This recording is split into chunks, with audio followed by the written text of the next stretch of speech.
যারা স্কুলের শিক্ষার্থীরা রয়েছে তোমাদের স্কুলে ক্লাস নিয়ে আবার বড় সমস্যা তৈরি হচ্ছে শিক্ষার্থীরা।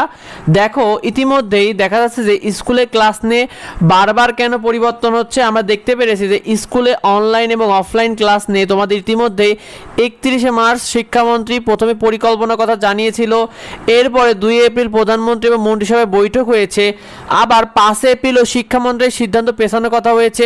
অর্থাৎ বারবার তোমাদের স্কুলে এই অনলাইন অফলাইন ক্লাসটা বারবার পিছিয়ে যাচ্ছে, বারবার সিদ্ধান্ত পরিবর্তন করছে। তো এক্ষেত্রে শিক্ষা মন্ত্রণালয় তোমাদের স্কুলে ক্লাসের ব্যবস্থা নিয়ে বেশ কিছু জটিল সমস্যা তৈরি হয়েছে।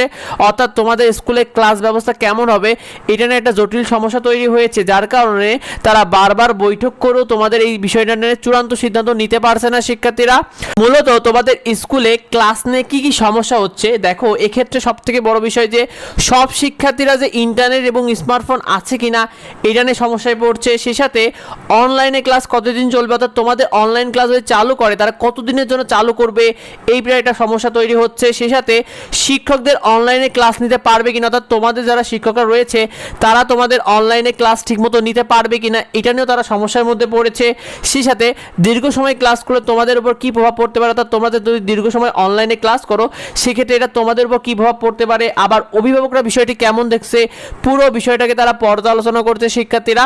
সেই সাথে তোমাদের চূড়ান্ত সিদ্ধান্ত কি আসবে দেখো, এই বিষয়ে শিক্ষামন্ত্রী ডক্টর আনম এসরাক মিলন তিনি জানিয়েছেন যে তোমাদের এই বিষয়ে আগামী তারা 2-1 দিন আরও বৈঠক করবে বিভিন্ন বিষয় নিয়ে। তারপরে 9 এপ্রিল বৃহস্পতিবার মন্ত্রিসভার বৈঠকে এইটা নিয়ে তারা চূড়ান্ত করবে যে তোমাদের আসলে তারা কি করতে যাচ্ছে, তারা কি অনলাইনে ফিরবে না অফলাইনে ফিরবে, কি করবে এটা তারা চূড়ান্ত সিদ্ধান্ত 9 এপ্রিল জানাবে। আর এই সপ্তাহটা তোমাদের যে চলতি সপ্তাহ রয়েছে এই সপ্তাহে তোমাদের নির্ধারিত নিয়মেই সে আগের মতো স্কুল চলবে এই কয়দিন, এটাই তারা জানিয়েছে। শিক্ষার্থীরা তোমরা কি মনে করো, তোমাদের মন্তব্যটা অবশ্যই কমেন্টে আমাদেরকে জানিও।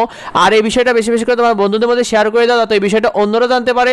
পরবর্তী আপডেটগুলো পেতে অবশ্যই আমাদের সাথে যুক্ত হও। দেখা হয় পরবর্তী ভিডিওতে, পরবর্তী আপডেটে। ধন্যবাদ সবাইকে।